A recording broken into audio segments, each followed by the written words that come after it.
Bismillahirrahmanirrahim. Assalamualaikum warahmatullahi wabarakatuh. Balik lagi dengan saya Putri Rahmadani dari Universitas Pancasakti Bekasi, Fakultas Ekonomi dan Bisnis, Prodi Manajemen. Dengan dosen pengampu saya yaitu Joni Tesmanto, SSOS MM. Di video kali ini saya akan menjelaskan tentang pengantar manajemen dengan materi motivasi dan kepemimpinan. Selamat menyaksikan. Teori kebutuhan mengenai manajemen terbagi menjadi 4. Yang pertama yaitu menurut Abraham Maslow. Teori ini diperkenalkan oleh psikolog Abraham Maslow, menyatakan bahwa orang-orang atau individu termotivasi untuk berperilaku dalam pekerjaannya untuk memenuhi kebutuhannya yang terdiri dari 5 tingkatan kebutuhan. Kelima tingkatan kebutuhan itu adalah kebutuhan fisik, physical needs, kebutuhan keamanan, safety and security needs, kebutuhan sosial, social atau belong needs, kebutuhan penghargaan, esteem needs, dan kebutuhan aktualisasi diri, self-actualization needs. 2. ERG dari Clayton Alderfer. ERG merupakan singkatan dari Existence, Relate, Needs, dan Grow.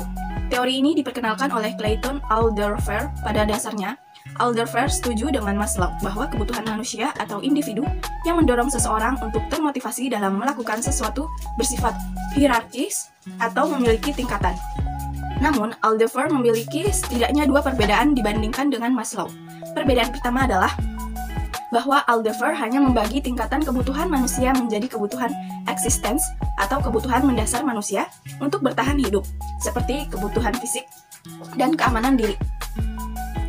Kebutuhan relatedness atau kebutuhan untuk melakukan berinteraksi dengan sesama, dan kebutuhan grow atau kebutuhan untuk menyalurkan kreativitas yang bersifat produktif.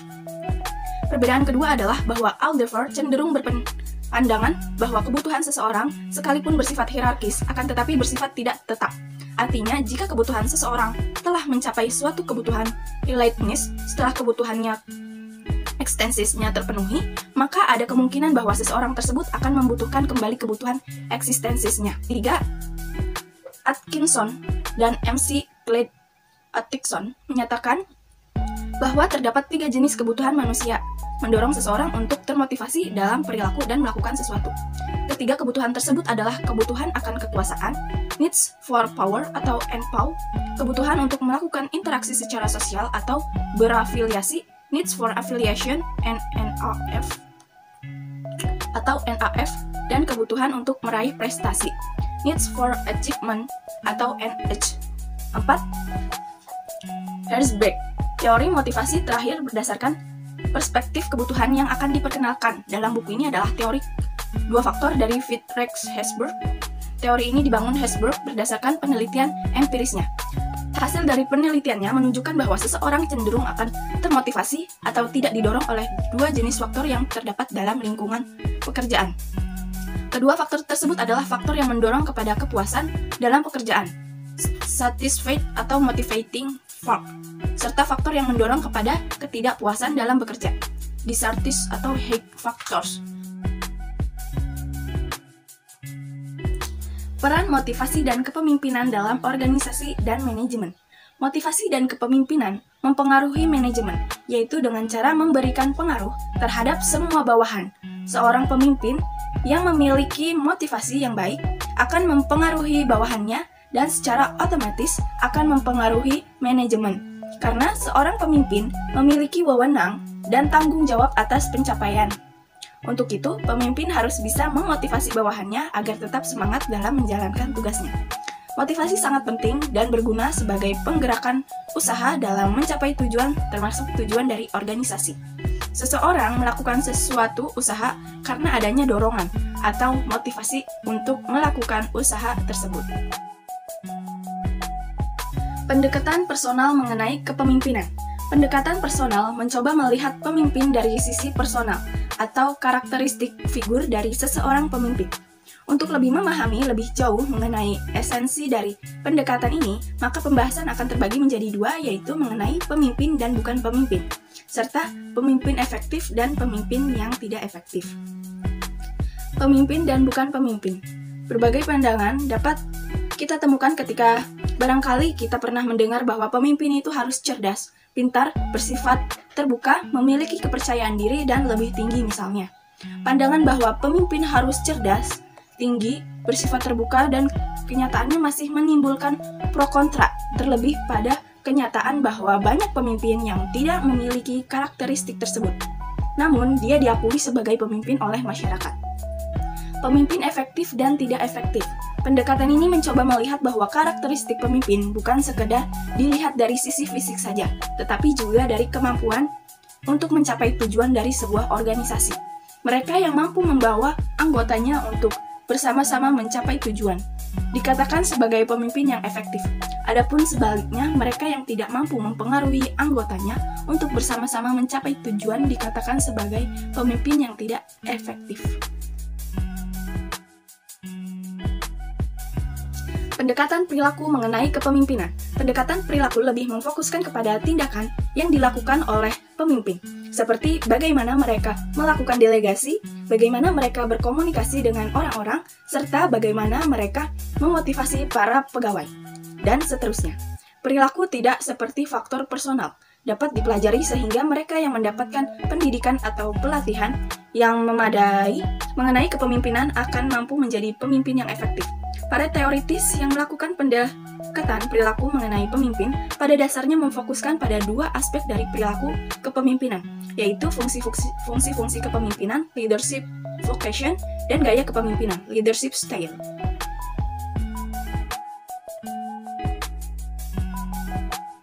Pendekatan kontingensi mengenai kepemimpinan. Latar belakang personal, pendidikan personal, pengalaman hingga lingkungan dihadapinya. Kenyataan ini membawa kepada kesimpulan bahwa pada dasarnya gaya kepemimpinan bersifat situasional. Sebagai contoh, misalnya ketika kegiatan perusahaan berjalan normal, maka pemimpin barangkali perlu mengembangkan gaya kepemimpinan yang bersifat demokratis, yang mengembangkan antara orientasi kepada orang-orang dan orientasi kepada pekerjaan. Para peneliti kemudian mulai melakukan identifikasi situasi yang mendorong suatu gaya kepemimpinan tentu yang dilakukan. Pendekatan kepemimpinan yang mempertimbangkan situasi yang dihadapi inilah yang dinamakan sebagai pendekatan kontingensi dalam kepemimpinan, di mana secara sederhana pendekatan kontingensi memandang bahwa gaya manajemen atau gaya kepemimpinan yang akan memberikan kontribusi positif bagi organisasi sangat beragam dan sangat ditentukan oleh keragaman situasi dan keadaan yang dihadapi oleh organisasi dari waktu ke waktu. Terdapat beberapa model mengenai pendekatan kontingensi ini, yaitu diantaranya model kepemimpinan situasional dari Hersey, Blackhurst, dan model LPC dari Fiedler, dan model jalan tujuan dari Evans House.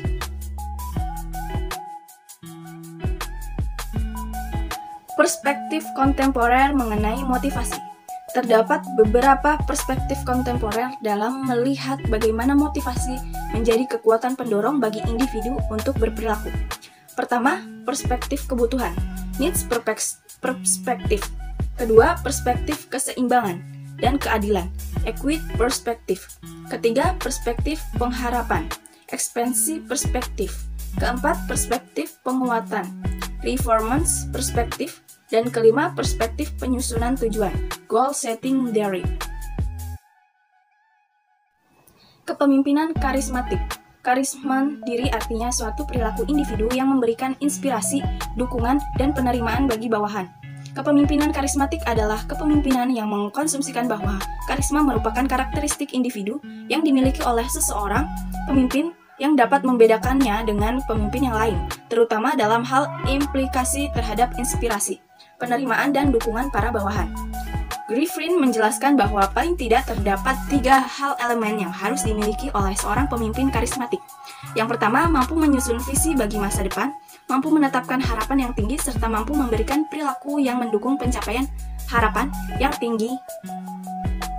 Kedua, mampu untuk memberikan kekuatan kepada orang lain untuk menunjukkan kinerja yang baik dan terdorong untuk berprestasi, percaya diri, dan terdorong untuk meraih kesuksesan. Ketiga, mampu untuk membangun relasi dengan orang lain melalui dukungan, empati, dan keyakinan akan kemampuan yang dimiliki orang lain.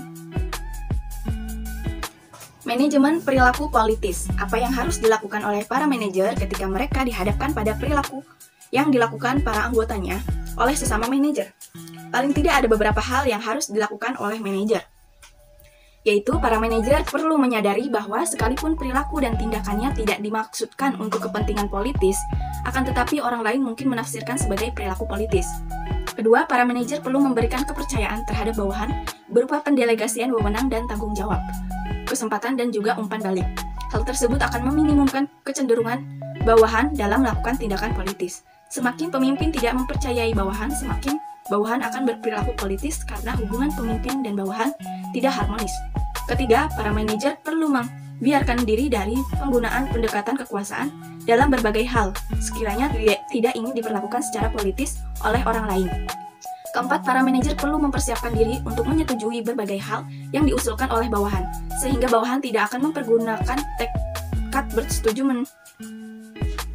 kesetujuan manajer sebagai potensi konflik untuk berperilaku politis. Kelima, para manajer perlu menghindarkan diri dari melakukan kebijakan dan kegiatan yang bersifat rahasia atau tidak transparan, karena hal tersebut akan diikuti oleh bawahan sebagai potensi untuk berperilaku politis. Pada praktiknya, mengelola perilaku politis sangatlah tidak sederhana.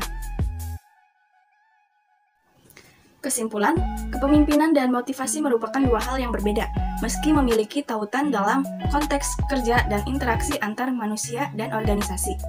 Katz Davis mengemukakan bahwa tanpa kepemimpinan, organisasi hanya merupakan kelompok manusia yang kacau, tidak teratur, dan tidak akan dapat melahirkan perilaku bertujuan. Kepemimpinan adalah faktor manusiawi yang mengikat suatu kelompok bersama dan memberinya motivasi menuju tujuan-tujuan tertentu, baik dalam jangka pendek maupun jangka panjang. Ini berarti antara kepemimpinan dengan motivasi memiliki ikatan yang kuat. Cukup sekian penjelasan dari saya, kurang lebihnya mohon maaf. Thanks for watching, bye-bye.